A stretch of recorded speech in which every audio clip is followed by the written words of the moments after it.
What's up, travel friends? It is Stoof here from Travel SzN. Welcome back to our channel. In this video, we are going to talk about 10 great things you can do in Glacier National Park, located in northwestern Montana, United States of America. This list of 10 great things to do in Glacier National Park is not in any specific order. All of these things are pretty awesome. I tried to pick a list of 10 great things that work for different age and activity levels, so keep that in mind as you're watching this video. We visited this park in August of 2021. Things change every year, so make sure you check the nps.gov website for Glacier National Park. I have a link for the park website in the description under this video. Make sure you click that link and check on the current conditions in the park before you visit the park, just so you're aware of any potential closures or construction delays or permits you might need for being in the park. I started planning for this national park trip about 12 months in advance. That gave me enough time to book a campground, know how we are going to be getting into the park, and have a good understanding of which reservations we needed to get to different sections of the park. I have more helpful videos about Glacier National Park coming up soon, so make sure you hit the subscribe button so you don't miss any of that information. For those of you unfamiliar with the Glacier National Park area, I'm going to go into a few different sections of the park just to get you familiar with the general geography of the area. So we have the St. Mary region in the central eastern part of the park.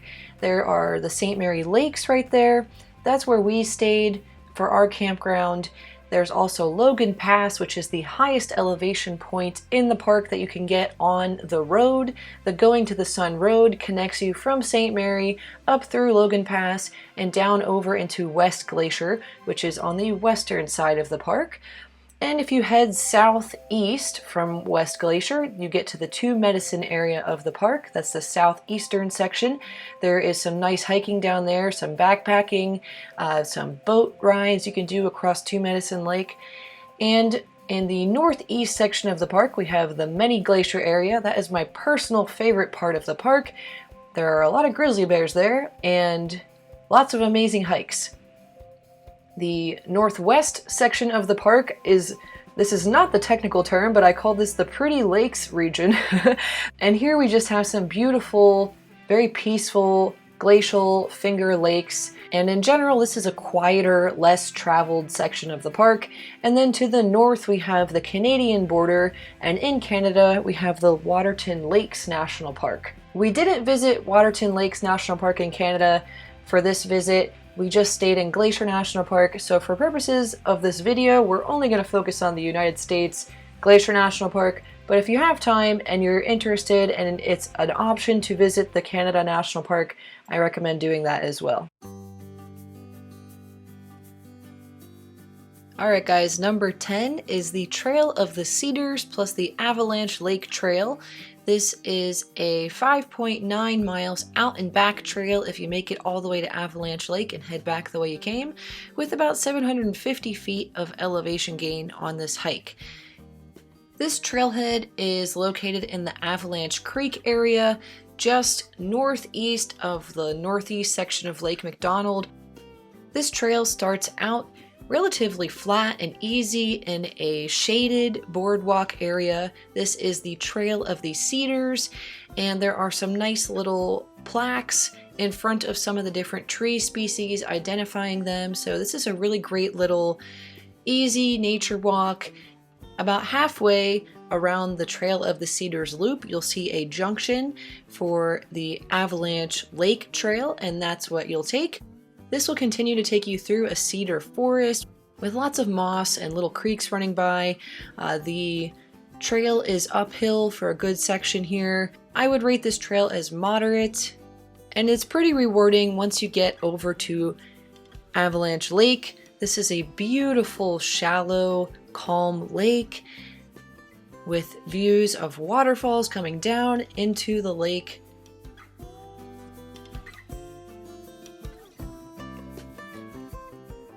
We were lucky enough to see a fox.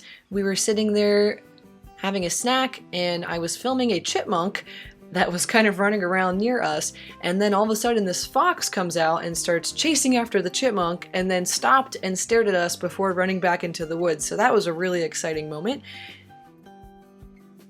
And although there are multiple parking lots for this trailhead, I recommend getting there as early as possible.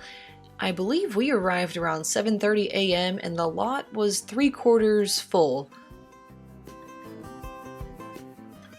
Next up on our list is the Red Bus Tour.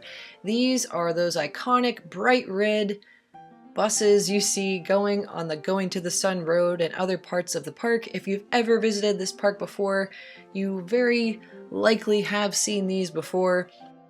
These red bus tours have been going on in Glacier National Park since 1914. The red buses were operating for years and years, and then in 1999 they took them all out of service. They refurbished them, put in some brand new V8 engines, and then in the early 2000s they brought them back into the park, and they've been running pretty well ever since. The red bus tours can leave from a number of different places in the park, and they have a few different options for your tour. Some are longer than others. They have anywhere from like a 2 to 3 hour tour all the way up to a full 8-hour tour. The price also varies based on that. This definitely is not the cheapest excursion to do in the park. The tours that we did were about $64 a person, and it can go up to over $100 a person for this tour. If you're not a big hiker and you maybe are a little intimidated by going on that Going to the Sun Road in your own vehicle, this is a great way to experience the park. And the greatest thing about these buses is they take the top off in the summer. It's just a canvas top. And if we see wildlife, the driver will pull over, stop, and let everybody stand up so they can poke their heads out of the top and take a look at the wildlife. Next up on our list of great things to do in Glacier National Park is the Iceberg Lake Trail.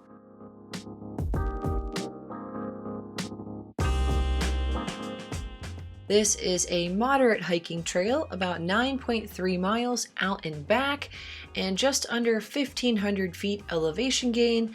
This trailhead is located near the Swift Current Motor Inn in the Many Glacier area. There is a little parking lot right at the beginning of that trailhead and a much larger parking lot closer to the inn. This trail starts out with a moderate uphill through the forest, and then you come into this open area with these views of glacial valleys and different glacial features in the rocks. Lots of different wildflowers all over the place, some pines growing, and you continue making your way closer and closer to Iceberg Lake. You'll cross over a little bridge over a stream with some more beautiful views, and this hike has a pit toilet. When you get to the Iceberg Lake area, there is a pit toilet there in case you need to use the bathroom. You can have a snack, have lunch, relax at Iceberg Lake. I've seen a few people swimming in there. I dipped my foot in and it's like numbingly cold. It's very, very, very, very, very cold. You can go for a swim. Feels like an ice bath. on this hike, we had a surprise visit from a grizzly bear. We were sitting there eating our lunch, packing it up, and getting ready to head back on the trail, and over the hill pops a grizzly bear very close to the trail we were about to hike out on. We were about 300 feet away, somewhere in that range, so we could observe him from a distance, and that was the first time Nate and I ever saw a grizzly bear in the wild when we were out on a hiking trail like that. So that was very exciting for us. We had our bear spray in hand, and we were very happy that the bear just kind of dug around for a bit and then went the opposite direction. Next up on our list is Bowman Lake, or Kintla Lake if you can't get to Bowman Lake. There's a ranger station before you get to either of these lakes, and the rangers will let you know if the parking lot's full for Bowman Lake, and if that's the case, they will send you up to Kintla Lake, which looks like it also has some pretty awesome views. Bowman Lake and Kintla Lake are up on the northwest section of Glacier National Park. From the Apgar Village area near West Glacier, it is about an hour-and-a-half drive to go 30 miles to get to Bowman Lake. And that is because the roads are insane. And I am not kidding. These are some of the worst roads I have ever driven on in a national park. They are dirt roads with lots of potholes and lots of winding and lots of up and down hill in a tight forest area. So it's a narrow road, lots of potholes. This is just a little bit of a clip of what the roads look like before you even get to the uphill to the lake road. That's why it takes so long to get there. All of the cars in the parking lot were covered in mud when we got there.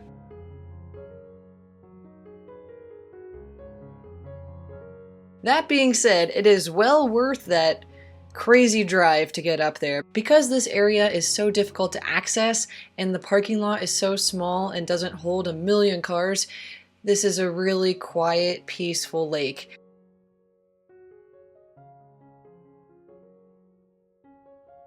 We found ourselves a pretty nice lunch spot.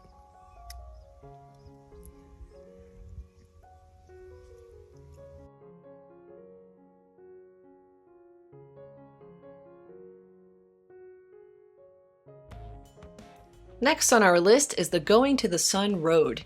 This is a scenic road that takes you from one side of the park to the other side of the park. It features some very popular stopping points, including the Jackson Glacier overlook. You can see this active glacier across the valley there. You also have the chance to see a lot of wildlife. Although it's not guaranteed, your chances are pretty high of seeing some wildlife while driving on this road.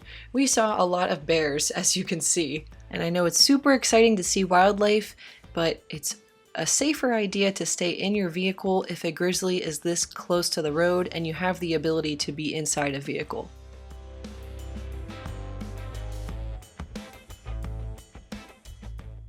Depending on where you're staying in relation to the park, you can enter the Going to the Sun Road from the southwest near West Glacier or from the east via the St. Mary area, and that road connects St. Mary all the way over to West Glacier. A few of the popular stopping points along Going to the Sun Road are the Wild Goose Island overlook, the Jackson Glacier overlook, the Logan Pass area. There's a big parking area and a visitor center there, and the Lake McDonald Lodge. Now there are a few different ways that you can travel the Going to the Sun Road. One is by taking your own vehicle. You need to book an advanced reservation via recreation.gov to get a entry ticket for the Going to the Sun Road using your own vehicle. These entry tickets are valid for 7 days. I believe you have to reserve them a couple months in advance. Please check the recreation.gov website or the National Park Service website for Glacier National Park to see when you need to book those reservations for your Going to the Sun Road ticketed entry. If you are staying inside the park with park lodging, I believe you do not need a reservation in that case, but again, please check the website just to be on top of that and prepared. I also would like to note that in 2021, the reservations for ticketed entry to Going to the Sun Road were valid after 6 a.m. So if for some reason you couldn't get a ticket, you could still technically go through the park and go on the Going to the Sun Road, but you would have to go through the entrance fee station before 5:30 a.m. The next way you can travel the Going to the Sun Road is by taking the Going to the Sun Road shuttle. These shuttles are provided by Glacier National Park. It is relatively cheap to book your reservation for a shuttle on the recreation.gov website. You need to book these in advance as well, so please click the link below about the shuttle tickets to book your shuttle tickets in advance. In 2021, due to COVID, several of the bus route stops were not active, so please also check the available stops for the shuttle bus if you plan on using the shuttle bus. And your third option for traveling the Going to the Sun Road is by booking a Red Bus tour The red bus tours leave from a number of locations. The red bus tour was higher up on my list, so there's more information about that there. But by booking a tour, you will be driven around the Going to the Sun Road if that's the route that you selected for your tickets. Number 5 on my list of great things to do in Glacier National Park is the St. Mary Falls and Virginia Falls hiking trail. This is located in the St. Mary area of the park, just west of the St. Mary Lake. This is a relatively small parking lot right off of Going to the Sun Road, so I recommend you get there early to be able to get a parking spot. This hiking trail is just under 3 miles out and back and under 500 feet elevation gain. Even though it felt like a little more than that to me, the last part of the hike up to Virginia Falls felt a little more on the strenuous side, but in general I would call this a moderate rated hike. The hiking trail starts through an area that burned from a wildfire in 2015, and as you can see, some of the vegetation is already returning. About 0.9 miles in from the parking lot, you'll reach St. Mary Falls. This is a lovely little picnic spot. A lot of people that did this hike with their families and smaller children turned around at this point, and fewer people continue on and make it all the way to Virginia Falls, but it is worth it, absolutely. You see more waterfalls and a beautiful stream on your hike up to Virginia Falls, and Virginia Falls is an impressive, very tall waterfall compared to St. Mary Falls, so you really should do it if you are physically capable.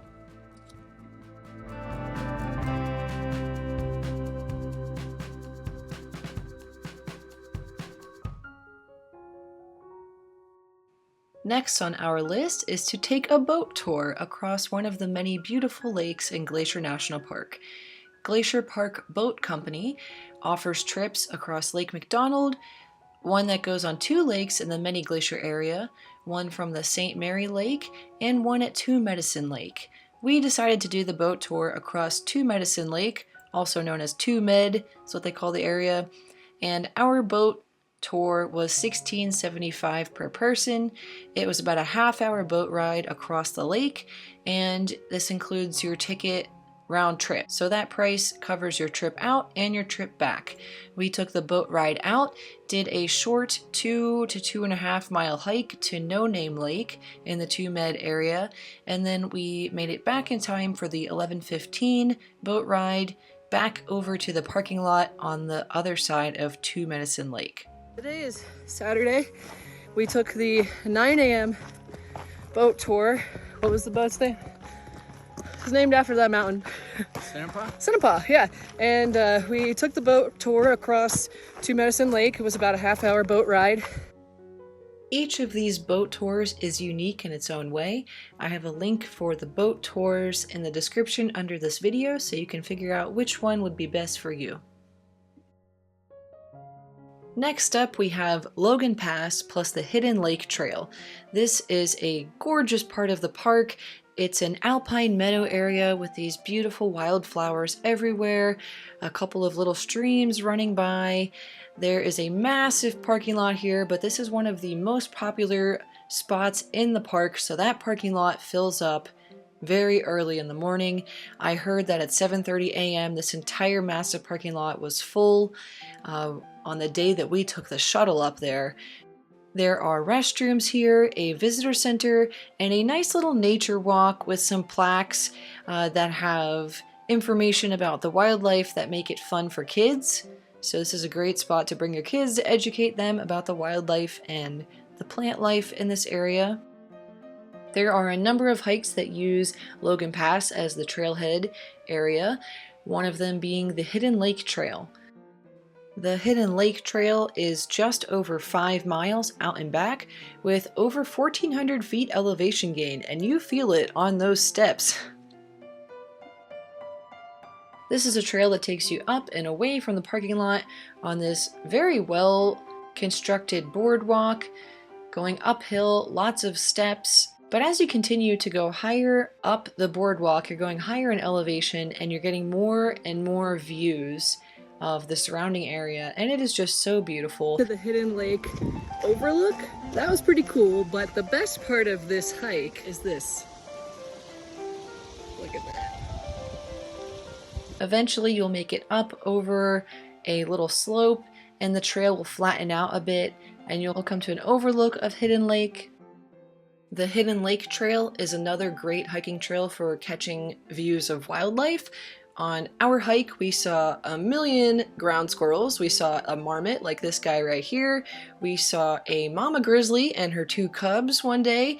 They actually have been shutting this trail down several times throughout the 2021 season due to the increased bear activity with this mama and her cubs. And you also have the chance to see some mountain goats and bighorn sheep in this area. And some pika once you get far enough up away from the crowds in the rocky boulder areas closer to the Hidden Lake overlook.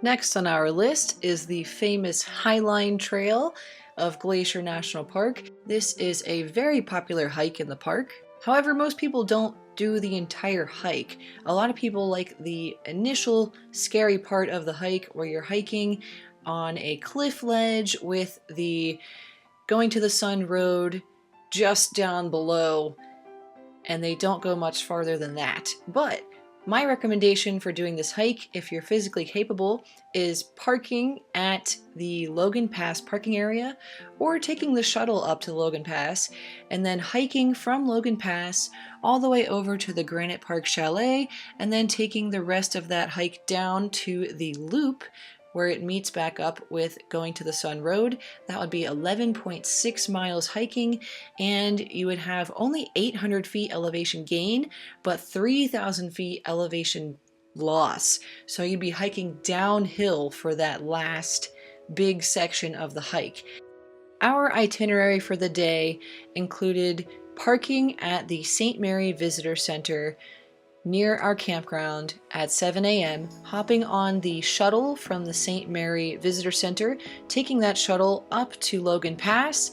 From there, hiking the Highline Trail, starting at Logan Pass, going all the way over to the Granite Park Chalet, and then continuing downhill all the way down to the Loop shuttle stop on going to the Sun Road, where the shuttle picked us up almost immediately and drove us back uphill to Logan Pass. And from there we had to do a shuttle transfer to take us back to St. Mary where we had our vehicle parked. We started this hike out in pure, total, thick fog. We could not see 50 feet in front of us and I was so bummed. Well, it's 10:15 a.m. and it's still incredibly foggy. Can't see much. And we're gonna keep going, but I think we're gonna have to hike part of this again to show you what the views look like later this afternoon. And when the fog finally cleared up, it was gorgeous. It was amazing, and I really wish that it was more clear in the morning. It's 12:45 p.m. and it is now totally clear, beautiful, sunny, bright day.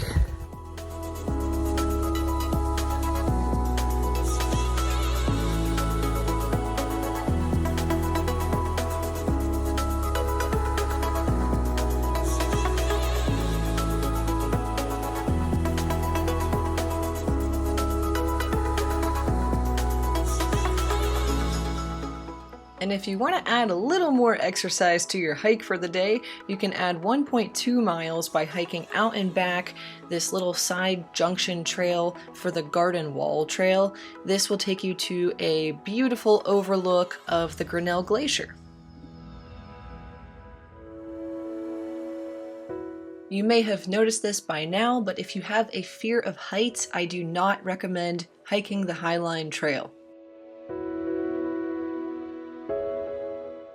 Alright guys, we have made it to the last item on my list of 10 great things to do in Glacier National Park, and that is the popular Grinnell Glacier hike.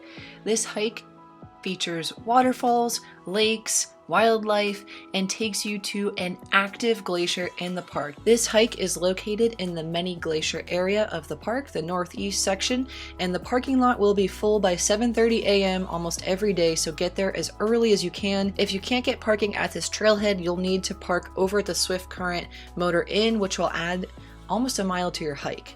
From the Grinnell Glacier trailhead, this hike is 11.2 miles out and back with over 2,100 feet elevation gain.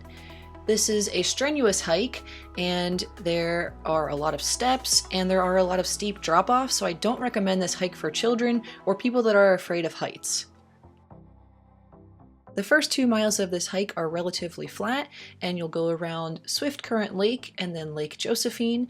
Once you get past Lake Josephine, the steps and incline begin with your hike, and you will continue going uphill and around ledges, and you'll get a beautiful overlook of Grinnell Lake. You'll continue along the path and you'll see some waterfalls and streams along the trail, and then you'll see a massive waterfall in the area coming down from the Grinnell Glacier, and eventually you'll come to Upper Grinnell Lake where you can see the actual Grinnell Glacier tucked away in the south corner. Once you get up to Upper Grinnell Lake and you start walking along the path, it becomes a little bit less obvious where the trail is, but you can't really go too far left or right because there's a lake to your right and there's a cliff to your left. So you have to keep going straight, and you'll come to a warning sign there that says they don't recommend you go much farther than this, and you definitely should not be hiking on the glacier alone. Not a sign that says you can't go any farther, but they recommend against it because at this point it's much more dangerous to continue the hike. If you've never visited a glacier in person before, it is an incredible experience. The glacier is massive. Even though it's retreated so much over the years, it still looks totally massive compared to a tiny human, and it's just really impressive to watch. Sitting there by the lake, we saw a big chunk of ice come up from under the glacier and pop onto the water. And it was very loud because it's so quiet up there, and the sound just bounces off all of those walls, so it makes it sound even louder. It's a really cool experience. I definitely recommend that hike. It is an epic hike in the park. Alright guys, that wraps up my list of 10 great things to do in Glacier National Park in Montana. A few other great things to do in the park are hiking in the Two Medicine area. There's some great backpacking there too. Watching the sunset light up the rocks in the St. Mary area. They'll glow this warm red color. It's beautiful around sunset time. You also can go kayaking on some of the lakes in the park. I would recommend the Lake McDonald area. And another one of my favorite things from the trip was getting Huckleberry soft serve ice cream from the Swift Current Motor Inn gift shop. After hiking in the Many Glacier area, we would go back to the Swift Current Motor Inn, grab some ice cream, and just sit outside and enjoy that nice ice cream after a long hike. As I mentioned before, I have more videos coming out soon for different hikes and helpful tips for visiting Glacier National Park, so make sure you subscribe so you don't miss any of those videos coming out soon. I will leave a link to those videos in the description under this video when they are available. I have some screenshots of the park newspaper from the 2021 season. They have some information on lodging, different hiking trails that I didn't mention in this video, and more helpful tips for getting around in the park, and some tips for safely viewing wildlife. Thanks again for watching this video. I hope you enjoyed this. If you have any other recommendations for great things to do in Glacier National Park, please leave a comment under this video. I know I only touched on 10, but there are a handful of other amazing hikes and great things to do in this park. So please leave a comment letting us know what your favorite thing is to do in Glacier National Park so that other people who haven't visited the park yet can get those recommendations and find out what's best for them. If you're planning your own trip to Glacier National Park, I hope you have an amazing experience there. We did. This is now one of my favorite national parks. Please take care of the park and make sure if you have any food or plastic items on you that you always pack in and pack out everything that you take. And please be respectful of the wildlife. So you don't have any injuries to yourself or the animals. Alright guys, that wraps up this video. Thanks again for watching. Have a great day and happy travels. Bye bye!